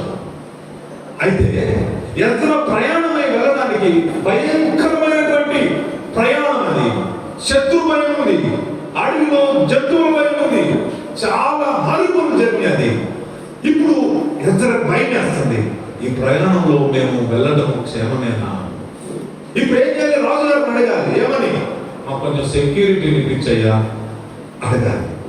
అంతకుముందు ఏం చెప్పుకున్నాడు? రోషంతో వాక్యం చెప్పుకున్నాడు, దేవుడు మా దేవుడు గొప్పడు, మా సహాయం చేస్తాడని. ఇప్పుడు అదే రాజు దగ్గరికి వెళ్ళి చెప్పాల్సి వస్తుంది, ఏమని? మాకు కొంచెం సహాయం చేయి. రాజు అన్నాడు, నీ దేవుడు తోడుకుంటానంటే అందా. ఎజ్రా ఇచ్చిన స్టేట్మెంట్ ఒకసారి చదవండి. తర్వాత కనుక మార్గమందు శత్రువుల విషయమై మాకు సహాయం చేయనట్లు కాల్వలను రౌతులను మీకు వస్తుంది, రౌతులను రాజు వద్ద కావాలని మనవి చేయటకు సిగ్గునట్టు తోచను. సిగ్గుపడుతున్నాడు రాజు అడగడానికి, సిగ్గుపడుతున్నాడండి. రాజు గారికి వాక్యం చెప్పినవాడి సంఘంలో రాజుల దగ్గరికి, అధికారుల దగ్గరికి వెళ్ళి దేహి అనడానికి మన సిగ్గు లేదు. దేవుడికి నియమించాడా? సిగ్గుపడినటువంటి ఎజ్రా ఏం చేస్తున్నాడంటే, తర్వాత చదవండి, మేము ఉపవాసం ఉండి ఆ సంగతిని బట్టి, ఏ సంగతిని బట్టి? మా ప్రయాణంలో వచ్చే సమస్యలు, ఇబ్బందులు, శత్రువులు, శోధనలు, ప్రమాదాల గురించి ఆ సంగతిని బట్టి మా దేవుని వేడుకలుగా మా మనవి ఆయన ఆలకించను. హల్లెలూయా! మన మనవి ఆలకించేవాడు మన దేవుడు. నేను చెప్పాను చూడండి, ఒక కుమార్తె వెళ్ళి ఒక ఉన్నత అధికారి అయిన తన తండ్రిని, నాన్న అనందనంగా లేచి వచ్చాడు. ఈరోజు నీవు నేను ఉపవాసం ప్రార్థన చేస్తే నీ అవసరతలు తీర్చబడతాయి, నీ సంఘం అవసరతలు, నీ కుటుంబం అవసరతలు, నీ గ్రామం అవసరతలు తీర్చబడతాయి. ఇంకా అధికారులను, ఇంకా రాజకీయ నాయకులు సంతోష పెట్టాలని నీవు నేను ఒకవేళ తిరుగుతున్నానేమో, జాగ్రత్త, దేవుడు చూస్తున్నాడు, దేవుడు చూస్తున్నాడు. గలతీయులకు రాసిన పత్రిక, దయచేసి గంటలు చదవాలి. గలతీయులకు రాసిన పత్రిక 1వ అధ్యాయం 10వ వచనం. 1వ అధ్యాయం 10వ వచనం. జాగ్రత్తగా వినండి ఈ ప్రియులారా. ఇప్పుడు నేను మనుషుల దయను సంపాదించుకుని చూస్తున్నానా, దేవుని దయను సంపాదించుకుని చూస్తున్నానా? చదవండి. నేను మనుషులను సంతోష పెట్టగోరుచున్నానా? నేను ఎప్పటికీ మనుషులను సంతోష పెట్టగోరుకోవడనైతే క్రీస్తు దాసులను కాకపోదును. ఇక్కడ ఎంతమంది క్రీస్తు దాసులో వాక్య వెలుగులు తీర్చుకున్నాం. నేను మళ్ళీ చదువుతున్నాను, జాగ్రత్తగా మీకు తెలియని కాదు, దయచేసి నన్ను అపార్థం చేసుకోవద్దు. దేవుని మాటలు మీ ముందు నేను చెప్పడానికి ఇష్టపడుతున్నాను. దేవుడు నన్ను పంపాడు, నా పని పూర్తి చేయనివ్వండి. సేవకుల మధ్య పరిచర్య జరిగిస్తున్నాం. JDF అనే ఒక పరిచర్య సోదరు రాజ్బాబు గారు చెన్నైలో ఉన్నారు. వారు మేమందరము సేవకు వెళ్ళి పరిచయం చేస్తున్నప్పుడు పాడైపోయిన ప్రాకారాలు కట్టాలనేది దేవుడు మాకు ఇచ్చిన సంకల్పం. దయచేసి తప్పుగా అర్థం చేసుకోవద్దు. మనల్ని భూమి మీద ఏర్పాటు చేసి నియమించిన దేవాది దేవుడు మాట్లాడుతున్న మాటలు. తర్వాత చదువుదాం. అదే, ఇప్పుడు నేను మనుషుల దయను సంపాదించుకుని చూస్తున్నానా, నా దేవుని దయను సంపాదించుకుని చూస్తున్నానా? నేను మనుషులను సంతోషపెట్టగలుగుతున్నానా? నేను ఎప్పటికీ ఈ వాక్యం విన్నప్పటికీ నువ్వు పార్టీ ఆఫీసులో పడి, ఆ టీ కొట్టులో పడి, ఆ రాజకీయ నాయకులో పడి నువ్వు తిరుగుతూ ఉన్నట్లయితే, ఇప్పటికీ వాక్యం విన్న తర్వాత ఇప్పటికీ నేను మనుషులను సంతోషపెట్టగలుగుతున్నానా? నేను ఇప్పటికీ మనుషులను సంతోషపెట్టగలుగుతానైతే నేను క్రీస్తు దాసుని కాకపోదును. తప్పకుండా సర్దుకుని ఇంటికి వెళ్ళిపోతున్నాయి. ఎందుకు సేవ? దేవునికి నీ ఎడల ఒక అద్భుతమైన ప్రణాళిక ఉంది. నీ ద్వారా నీ భూమి మీద దేవుని సంకల్పం నెరవేర్చబడాలని నిన్ను సేవకు ఎన్నుకుంటే నువ్వు చేస్తావు. దానికి నీ కేరళ పట్టస్ ఏంటి మాట తెలుసా? నా ప్రియ సహోదరులారా, భయంకరమైనటువంటి పరిస్థితి ఏంటంటే ఇక్కడ కనపడతారు, మళ్ళీ అక్కడ కనపడతారు, అక్కడ కనపడతారు, ఇక్కడ కనపడతారు. అయ్యో, నీ పిలుపు, నీ ఏర్పాటేంటి? మరియను దేవుడు ఎన్నుకున్నాడు. మరియు అంది, నాకు అవమానాలు వస్తాయనుకోలేదు. చాలా మంది సేవకులు బోధించుంటారు ఏమనంటే, కన్య గర్భాన దేవుడు జన్మించాడు కదా, కన్యక గర్భవతి అయితే ఎంత అవమానమో, మరి అవమానం ఎదుర్కొంది, మరి బయటికి రాలేకపోయింది, మరి అది మరి మనం ఫీల్ అవుతుంది, మరి ఏ ఫీల్ కాదు. మరి ఏం మాట్లాడుతుంది చూడండి. లూకాసు వార్త, దయచేసి రండి. లూకాసు వార్త 1వ అధ్యాయము 46వ వచనం. అప్పుడు మరియా ఇట్లను, నా ప్రాణము ప్రభువును గణపరుచుతున్నది, ఆయన తన దాసురాలి దీన స్థితిని కటాక్షించను. ఎందుకు మరి నేర్చుకున్నాడు? అర్థం ఉందా? ఆమంటుంది, నేను ఆయన దాసురాలు. ఎవరైతే దేవుని మాట విని దేవునికి లోబడి నేను దాసుడను అని ప్రభు ఎదుట తను తగ్గించుకుంటారో దేవుడు వారిని ఏం చేస్తారు? వాస్తవానికి మరియకు ఉన్న కండిషన్ క్రిటికల్. ఎంత క్రిటికల్! నిశ్చితార్థం జరిగింది. ఆ పక్క ఊళ్ళో పెళ్లి చేసుకోబోయే యవనస్తుడు ఉన్నాడు. ఇప్పుడు మరియ గర్భం ధరించింది. దేవుడు వచ్చి చెప్తాడు, మరియ నీది పవిత్రమైన గర్భము, నీ గర్భంలో లోకరక్షణ పుట్టబోతున్నాడు అని చెప్తే మరియ అన్నది, ఎలాగైనా ఇది సాధ్యం కాదు కదా, నేను పురుషుని ఎరగను దాన్ని అంటే, నీ పురుషుడితో సంబంధం లేదు, పరిశుద్ధాత్మ దేవుని ద్వారా నువ్వు గర్భం ధరిస్తావు. సర్వోన్నతుడు దేవాది దేవుని యొక్క శక్తి నిన్ను కమ్ముకుంటుంది అని చెప్పాడు. వింటున్నారా? అంతే. అర్థమేంటి? అమెరికా అధ్యక్షుడు ఈ దేశానికి వచ్చినప్పుడు అమెరికా భద్రతా వలయాలు USS యొక్క యంత్రాంగం అంతా ఆ ఎయిర్పోర్ట్ నమ్ముకుంటుంది. ఆ మధ్యలో సురక్షితంగా ఎవరు ఉంటారు? అమెరికా అధ్యక్షుడు అంటారు. ఏ హోటల్ అయితే బస చేస్తాడు అమెరికా అధ్యక్షుడు, ఆ హోటల్ అంతటిని ఆ భద్రతా వలయం కమ్ముకుంటుంది. సరౌండింగ్స్ అన్ని భద్రతా వలయంతో నిండిపోతుంది. ఆ మధ్యలో అమెరికా అధ్యక్షుడు సురక్షితంగా. అలాగే సర్వోన్నతుని శక్తి మరియు గర్భం చుట్టూ కమ్ముకుంటుంది. పరిశుద్ధాత్మ దేవుడు ఏ పని చేస్తాడంటే, ఆ దేవాది దేవుని లోపల ఉన్నటువంటి కుమారుడైన దేవుని యొక్క స్వరూపాన్ని నీ గర్భంలో నిర్మిస్తాడు. నీ గర్భంలో నిర్మించబడిన ఆ శరీరం ఎవరిదంటే దేవుని కుమారుడిది. కనుక మరియా నువ్వు భయపడద్దు. భయపడద్దంటే మరియా ధైర్యం తెచ్చుకుంది. మరి అంటుంది, నన్ను ఎన్నుకున్నావా, నేను దీనురాలనే, నన్ను కటాక్షించావయ్యా అంటుంది మరియా. అవమానంగా ఫీల్ అవ్వలే, దేవుడు నన్ను జ్ఞాపకం చేసుకున్నాదని గర్విస్తూ కటాక్షించాడు. కటాక్షం అంటే అర్థం ఏంటి చెప్పగలరా? ఒక చెప్పండి. కటాక్షం 4 మంది పేరు ఉంటుంది. కటాక్షం అంటే ఫేవర్ గా మాట్లాడటం, ఫేవర్ గా చేయడం. ఇప్పుడు అన్న ఫోన్ చేస్తే మన మీద ఆఫీసు పని కావాలంటే మనకు ఫేవర్ గా చేస్తాడు. ఏమని? రవి ఫోన్ చేశాడు, మనం కొంచెం పని చేసినట్టు మనకు ఫేవర్గా మాట్లాడాలి. కటాక్షన్ అంటే ఫేవర్. ఇప్పుడు ఈ దీనురాలు ఏమంటుందంటే, నేను ఇంత దీనురాలే, నాకు అనుకూలంగా దేవుడు నిర్ణయాలు తీసుకున్నాడంటే నేను ఎంత ధన్యురాలని అని.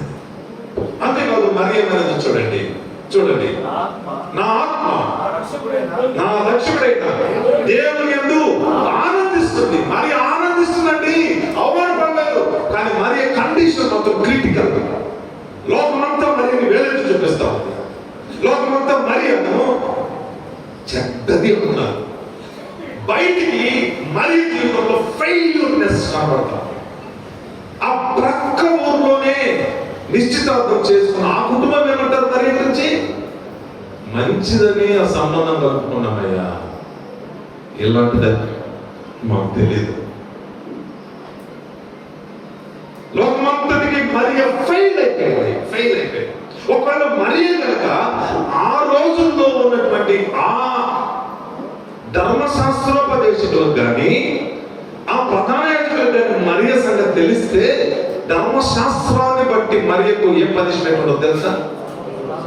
రాళ్ళతో కొట్టి చంపేస్తారు. బయట మరియ ఫెయిల్ అయిపోయింది. కానీ మరియకు దేవుడితో ఉన్న సంబంధాన్ని బట్టి నా సక్సెస్ ఒక రోజు నిరూపించబడుతున్నాను. ఈ రోజు ఎలక్షన్ బాబు గారు ఫెయిల్యూర్ కనబడుతుందేమో, దేవుడు ఒక దినాన ఆయన సంకల్పాన్ని బట్టి ఆయన హెచ్చించే రోజు రాబోతుంది. ఆ రోజు కొరకు దేవుడి దగ్గర దీనులుగా ఉండాలి. మరియను ఈ రోజు ఆలోచన చేద్దాం. క్రైస్తవులలో అత్యంత పెద్ద మత శాఖ ఏంటో తెలుసా? ఆర్సిఎం అంట, రోమన్ కాథలిక్ మిషన్. ప్రపంచ వ్యాప్తంగా అత్యంత పెద్ద మత శాఖని. ఈ క్రైస్తవ మత శాఖలో అత్యంత ఘనమైన వ్యక్తి ఎవరు తెలుసా? మరియే. ఓపు కంటే మరియను పూజించిన తర్వాత యేసుప్రభు పూజిస్తారు వాళ్ళు. యేసుప్రభుకి ఏదైనా ఇన్ఫర్మేషన్ పంపించాలంటే మరియ సహాయం తీసుకుంటారు వాళ్ళు. మరియమ్మ తల్లికి చెప్తారు, అమ్మా యేసయ్య దగ్గర నువ్వు రికమెండ్ చేయమ్మా. మరి అంత ప్రాధాన్యత ఇచ్చారు. ఇటీవల జాన్ వెస్లీ గారు ఏదో ఒక మాట స్లిప్ అయ్యారు. వస్తున్న మంది జాన్ వెస్లీ గారు ఉద్దేశపూర్వకంగా కాదు, ఫ్లోలో అనగానే రోమన్ కాథలిక్ సంస్థ అంతా ఉలిక్కిపడింది. రోమన్ కాథలిక్ సంస్థ సంచారించగలిగింది. రోమన్ కాథలిక్ గురువులు జాన్ వెస్లీ గారు ప్రశ్నించారు.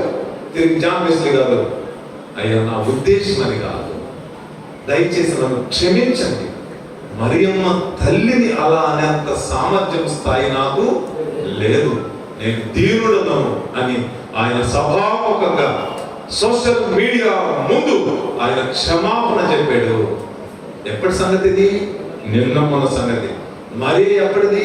2000 సంవత్సరాల క్రితం మరి ఆమె 2000 సంవత్సరాలు గతించిపోతున్నా మరి యొక్క వైభవం నడలేదు. దేవునికి లోబడిన వ్యక్తులు, దేవుని సంకల్పాన్ని నెరవేర్చిన వ్యక్తులు, దేవుని మాట చొప్పున చేసే వ్యక్తులకు దేవుడు కనపరిస్తాడు. ప్రభు చెప్పాడు, నన్ను కనపరచు వారిని నేను కనపరుస్తానని చెప్పాడు. ఆయన మాటలు నిరర్ధకం కావు. చూద్దాము లోకాసు వార్త 1:7 నేను చదువుతున్నాను, వినండి చాలు. దేవుడు చెప్పిన ఏ మాట అయినను నిరర్ధకము కానేరదు అనగానే మరి ఏమైనా తెలుసా? ఇదిగో ప్రభు దాసురాలను, నీ మాట చొప్పున నాకు జరుగులుగా కానేది. బయట క్రిటికల్ కండిషన్ ఉంది. ప్రభువా నన్ను అవమానిస్తారు, ప్రభువా నాకు పెళ్ళైంది, ప్రభువా నా యేసేపు బాగా చెప్పొస్తాను ప్రభువా అనిందా? యోసేపు, నన్ను యేసేపు అంటే ఎవరు? ప్రధానం చేయబడిన భర్త. ఆయనకు చెప్పలేదు, తల్లిదండ్రులు చెప్పలేదు, ఎవరికి చెప్పలేదు. మరి సొంతగా దేవుని మాట మీద ఆధారపడి మరి ఎక్కడికి వెళ్ళింది తెలుసా? ఎలిజబెత్ దగ్గరికి వెళ్ళింది. ఈ రోజు సేవకులుగా దేవుడు మీతో మాట్లాడుతున్నప్పుడు ఎవరి దగ్గరికి వెళ్తున్నారు? ఎవరితో సహవాసం చేస్తున్నారు? ఎవరితో సంభాషణ చేస్తున్నారు? అయ్యో మా ప్రాంతంలో అయితే టీ కొట్టుకునే, మా ప్రాంతంలో అయితే ఎవరు 100 రూపాయలు ఇస్తారో, ఎవరు 500 ఇస్తారో, ఎవరు సేవకుల కొడుకు పెట్టి బ్యాగులు ఇస్తారో, ఎవరు బట్టలు ఇస్తారో అక్కడ కనపడతారు. దేవుని సంకల్పము నెరవేర్చే మన యొక్క ఉద్దేశం అది కాదు.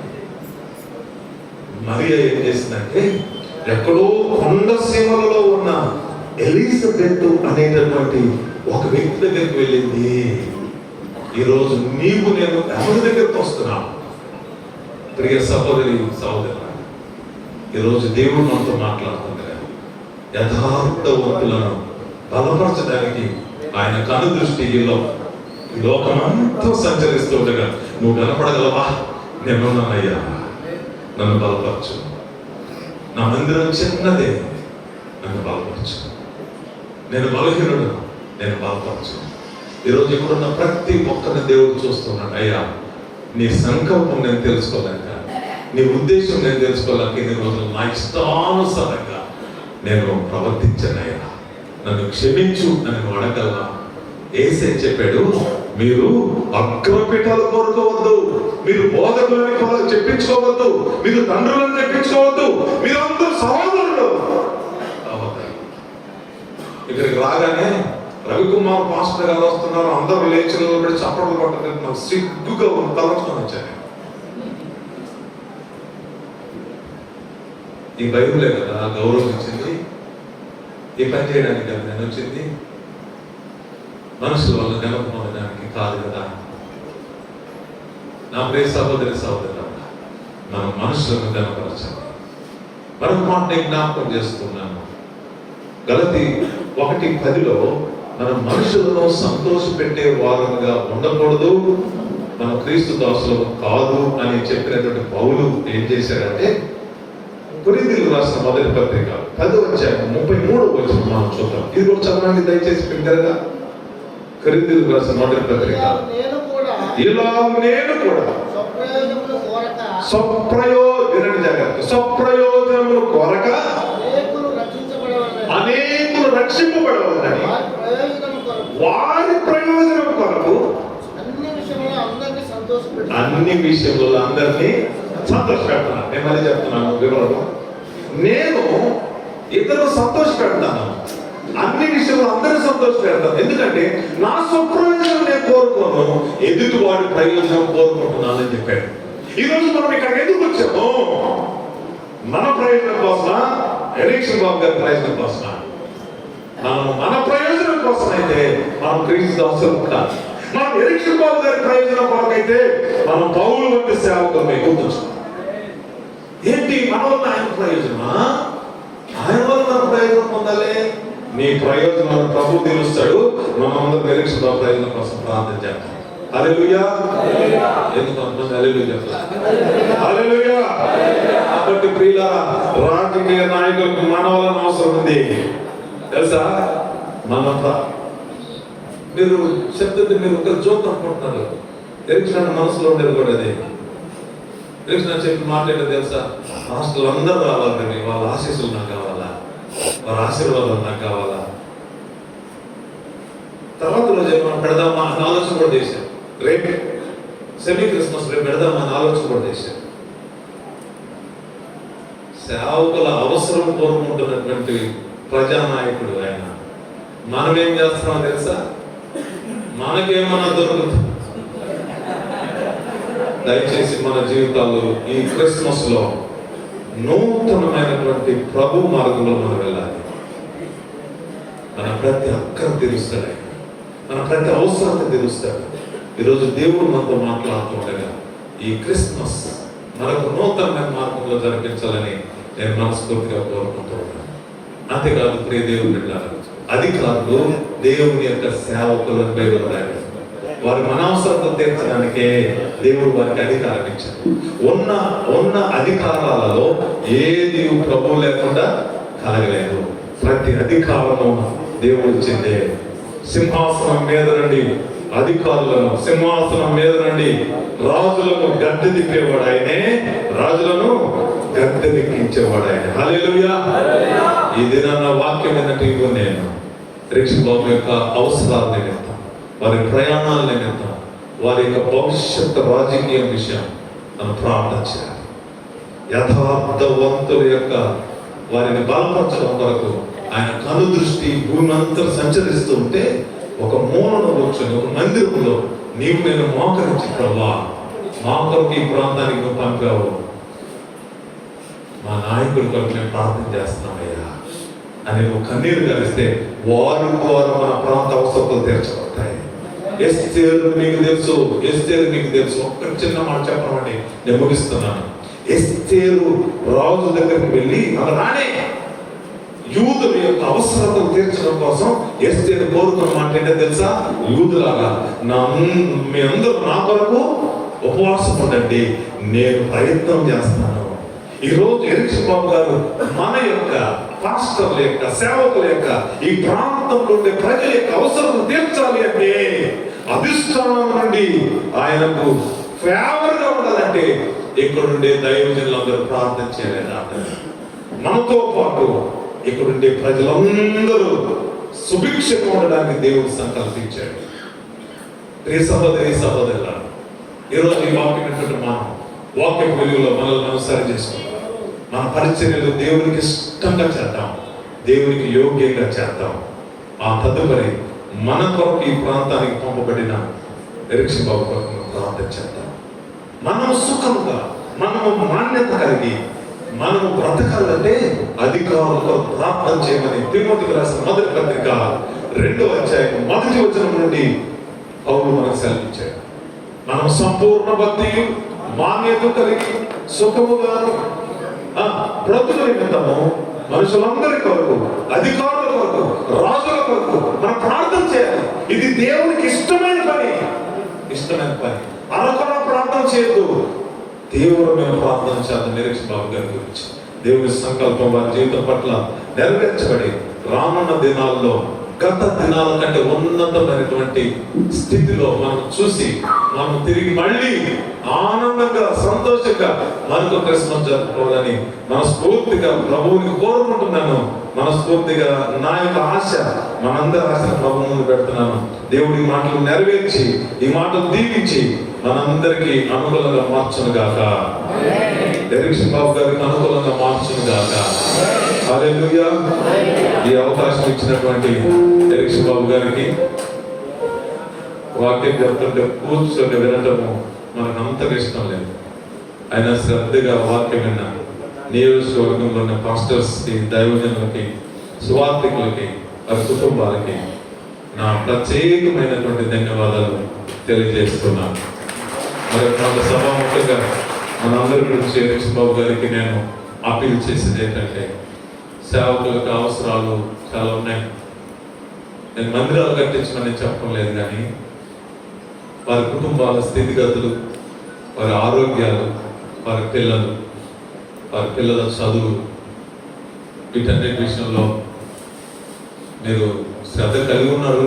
అయితే ఒక దైవజనుడిగా, ఎర్రగొండపాలెం దైవజనుల యొక్క రిప్రజెంటేటివ్గా నేను వారి యొక్క ఆర్థిక పరిస్థితి, ఆరోగ్య పరిస్థితి, వారి యొక్క భద్రత విషయంలో శ్రద్ధ తీసుకోవాలని ప్రభు పేట మీకు నేను అప్పీల్ చేస్తున్నాను. మీరు మన విషయంలో అది ముందుకు సాగాలని ప్రభు పేట మనం చేస్తూ నేను ముగిస్తున్నాను. దేవుడు దీవించుగాక.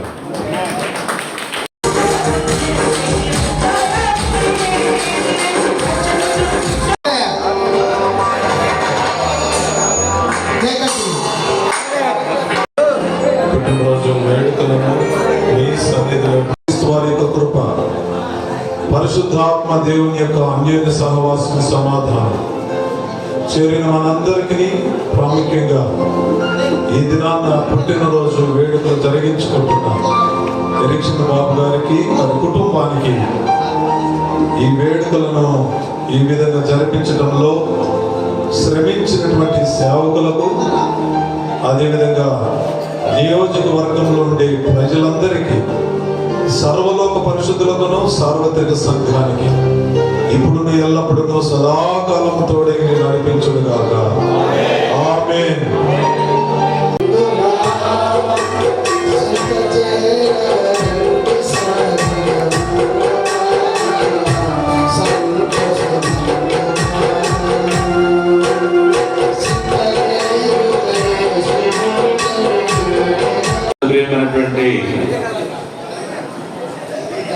బిడ్డలారా, ఈరోజు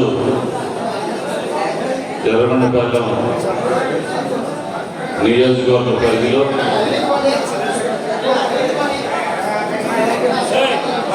జరుగుతున్నటువంటి ఈ సెమీ క్రిస్మస్ వేడుకల సభా వేదిక మీద ఉన్నటువంటి ఈరోజు ముఖ్య అతిథి మరియు ప్రసంగికులు మా తమ్ముడు గూడూరి రవికుమార్ గారికి, అదేవిధంగా వేదిక మీద ఉన్నటువంటి వివిధ గ్రామాల్లో దేవుని పరిచయం అయితేనేమి, దేవుని సేవ అయితేనేమి చేస్తున్నటువంటి వేదిక మీద అలంకరించినటువంటి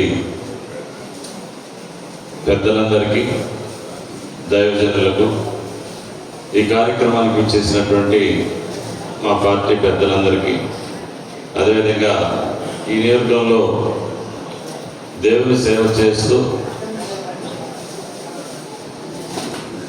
దేవుని యొక్క వాక్యాన్ని సంఘాలలో వివరిస్తూ దేవుని సంఘాన్ని నడుపుతున్నటువంటి పాస్టర్ అందరికీ నా హృదయపూర్వక నమస్కారాలు తెలియజేస్తా ఉన్నాను. చాలా సంతోషం. సెమీ క్రిస్మస్ వేడుకలు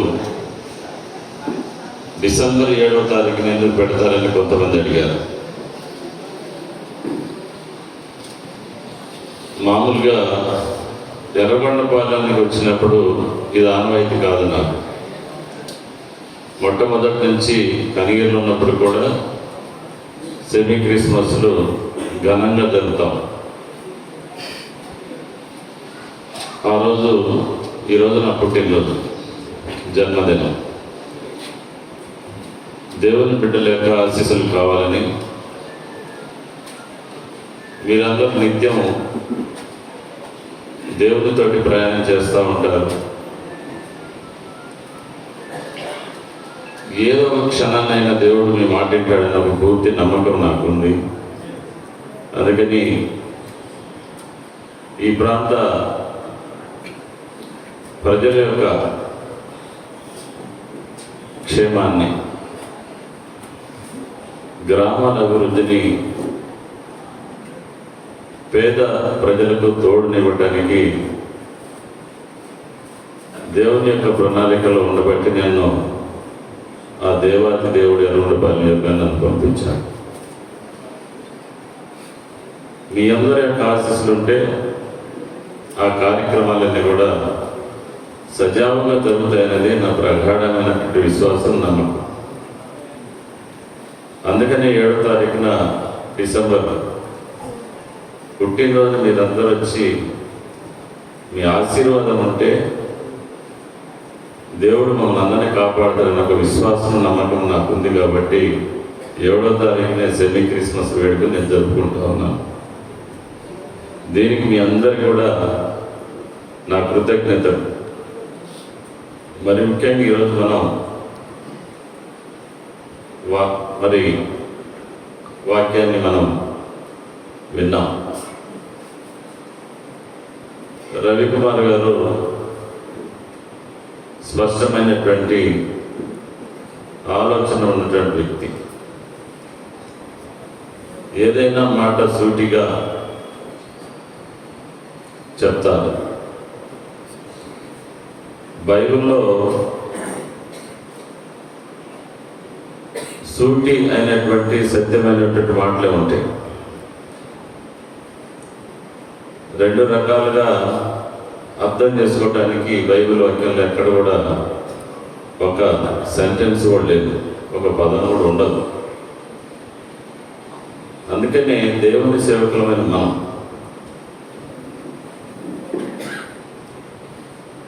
ఈ సమాజంలో ఉన్నటువంటి నాయకుల కోసం, ప్రజల కోసం మనం ప్రార్థించాలి. అది మన బాధ్యత.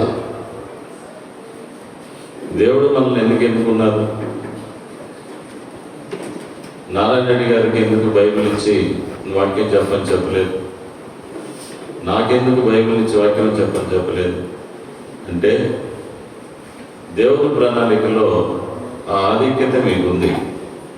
బైబిల్ చదివేట ఆధిక్యత, బైబిల్ ఉన్నటువంటి సత్యాన్ని బోధించేటటువంటి ఆ లక్షణాలు మీకు ఉన్నాయనే దేవుడు మిమ్మల్ని ఈ భూమి మీద ఎంచుకున్నారు.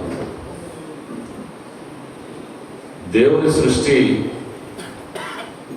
మనం కాబట్టి దేవుడు ఎవరికి కూడా అన్యాయం చేసేటటువంటి వ్యక్తి కాదు, అందరూ సమానం. ఈ సృష్టిలో ప్రతి ఒక్క మనిషికి ఒక్కొక్క బాధ్యత దేవుడు మనకు అప్పచెప్పారు. ఈరోజు రాజకీయ నాయకులు కానీ, ప్రభుత్వాలు కానీ, అధికారులు కానీ దేవాది దేవుడు నిర్ణయించినటువంటి ప్రజలే వీళ్ళందరూ కూడా.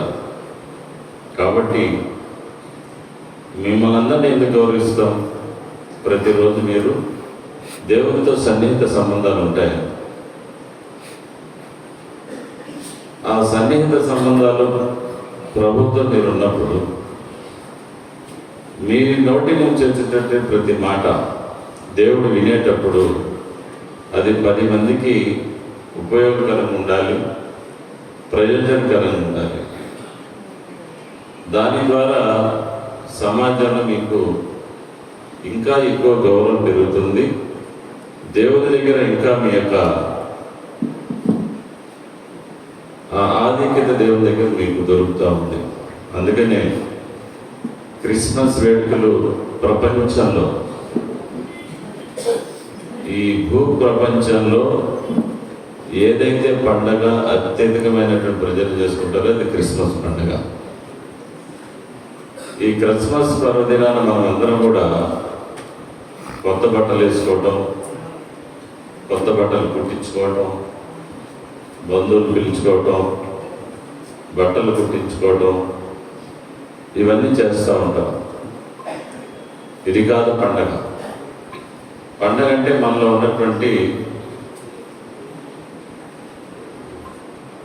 ఇహలోకపరమైనటువంటి ఆలోచనలు స్వస్తిపరం, సమాజానికి అనుకూలంగా మన నడవడికని మార్చుకోవటం, దుష్టులకు దూరంగా ఉండటం, వాక్యానుసారంగా జీవించటం, వాక్యానికి దగ్గరగా ఆలోచించటం. ఈ మార్పులన్నీ మన మనసులో, మన హృదయంలో కలిగినప్పుడే మనకు నిజమైనటువంటి క్రిస్మస్ పండుగ. కొత్త బట్టలతోటి, పలావుతోటి, బిర్యానీతోటి పండుగ కాదు. అందుకనే మీకు ఈ సమాజంలో అత్యంతమైన గౌరవం ఉంది. కాబట్టి దేవుని బిడ్డలకి కష్టాలు ఎక్కువ ఉంటాయి. ఇందాక సోదరుడు చెప్పినట్టు కష్టం అనేది ఎవరైనా ఈ భూమి మీద పడుతున్నాడంటే డెఫినెట్గా దేవుడు పరీక్షించే కుటుంబాలే, ఆ వ్యక్తులే కష్టపడతారు ఈ భూమి మీద. దేవుని ఆలోచనలు లేని వాళ్ళు చాలా సుఖంగా ఉంటారు ఈ భూమి మీద. ఆ లోకంలో ఉండరు. ఈ లోకంలో ఎవరైతే కష్టపడతారో వారు పరలోకంలో వారి యొక్క స్థానాన్ని సంపాదించుకుంటారు. అందుకనే మనం మనుషులం కాబట్టి అప్పుడప్పుడు సైతాన్ శోధనలు ఉంటాయి. సైతాను బలమైనది మనకంటే కూడా, దేవుని కంటే కూడా బలమైన వ్యక్తి ఎవరన్నా సైతాన్. కార్యక్రమం ప్రశాంతంగా జరిగేటప్పుడు ఖచ్చితంగా కార్యక్రమాన్ని ఎలా చెడగొట్టాలన్న మూల కాసుకొని ఉంటుంది సైతాన్. డెఫినెట్గా మీరు ఏ కార్యక్రమం చూసుకోండి, ఉదయం నుంచి బ్రహ్మాండంగా కార్యక్రమం జరిగిందంటే సాయంత్రానికి సైతాన్ శోధన ఉంటుంది, చెడగొట్టాలి. దేవుడు కూడా ఒకప్పుడు సైతాన్ని బ్రతిమలాడుకున్నాడు. దేవునితో పోటీ పడి, నిన్ను చూడు, నువ్వు చేసే కార్యక్రమాలన్నీ కూడా చెడగొడతానని దేవునితో సవాల్ వేశాడు. దేవుడు బ్రతిమలాడుకుంటాడు. నాకు ఇష్టమైనటువంటి నీకు ఇష్టమైన బిడ్డ ఎవరన్నా చెప్పంటే నాకు ఇష్టమైన యోగు అని చెప్తాడు దేవుడు. యోగుని సర్వనాశనం చేసి చంపేస్తానన్నప్పుడు దేవుడు రిక్వెస్ట్ చేసుకుంటాడు సైతాన్ని, ప్రాణం తీయొద్దు, నీ ఇష్టం వచ్చేది, నువ్వెన్ని కష్టాలు పెట్టినా యోగు నా శిష్యుడు, నాకు నమ్మిన పట్టు నిజమైన యథార్థవాది అని చెప్పేసి సైతాన్తో దేవుడు వాదించి భూమి మీద పంపించినప్పుడు యోగుని చిత్రహింసలు పెడుతుంది బైబిల్లో ఉంది. యోగు ఎప్పుడు కూడా ఆఖరికి యోగు శరీరం అంతా కుళ్ళిపోయింది, ప్రాణం ఒకటే ఉంది. అయినా కానీ యోగు ఆ స్థితిలో ఉన్నప్పుడు కూడా దేవునితో వ్యాజ్యమాడాడ, ప్రభా నేను ఎంత తప్పు చేసిన చెప్పాయా, నేను నీ బిడ్డని, ఎందుకు నన్ను ఎట్టి హింసిస్తున్నావని దేవుని మొరపెట్టుకుందే తప్ప సైతాన్ని బాధపడ్డా. అందుకని మనం ఈ సైతాన్ గురించి ఎవరు బాధపడాల్సిన అవసరం లేదు. మన బాధలన్నీ మన కష్టాలన్నీ కూడా దేవునికే చెప్పాలి, ఆయన దగ్గరే మనం మొరపెట్టుకోవాలి. ఖచ్చితంగా పరిష్కార మార్గం అనేది డెఫినెట్గా అక్కడ దొరుకుతుంది, ప్రశాంతత దొరుకుతుంది. మనం హృదయం అంతా కూడా కల్మషం లేకుండా ఉంటుంది. అందుకనే దేవుని బిడ్డల మీద మనం సైతాన్ శోధన లోన్ కాకుండా ముందుకెళ్ళాలని చెప్పి నేను కోరుకుంటూ, ఏదైతే మన వాళ్ళందరూ కూడా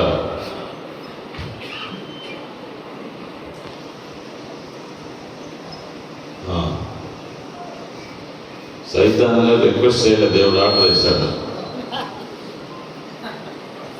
మనం అందుకని ఈ సైతాన్ శోధన నుంచి తప్పించుకోవాలంటే మనం నిత్యం దేవునితో సంబంధాలు ఉండాలి. కాబట్టి ఏదైతే మన వాళ్ళు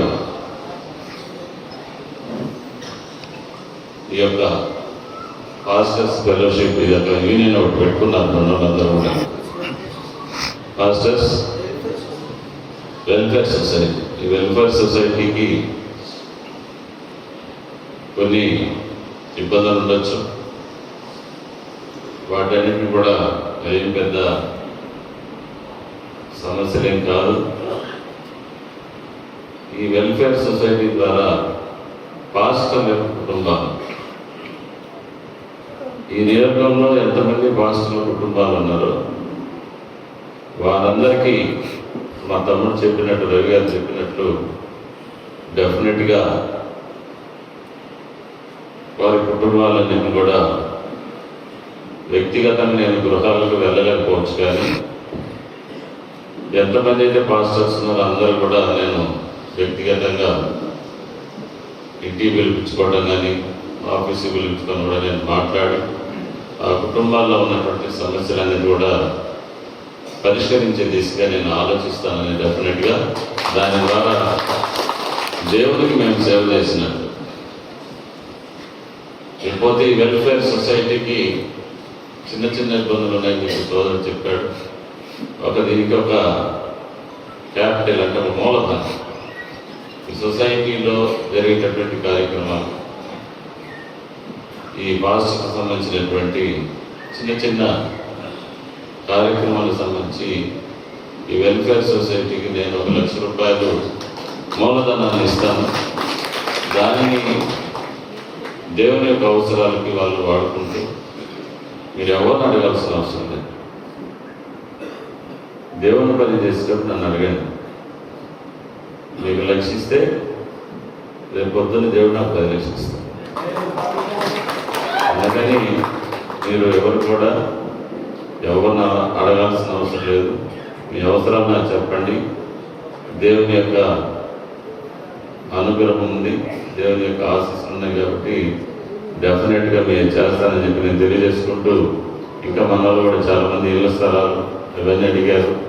నాకు గుర్తుంది, ఖచ్చితంగా వాటిని కూడా చేసేటటువంటి ఆలోచన నేను చేస్తానని చెప్పి నేను తెలియజేసుకుంటూ, ఈ యొక్క సెమీ క్రిస్మస్కు అన్ని గ్రామాల నుంచి వచ్చేసినటువంటి పాస్టర్స్కి, ప్రజానీకానికి నా హృదయపూర్వక నమస్కారాలు సెలవు తీసుకున్నాను. Thank you.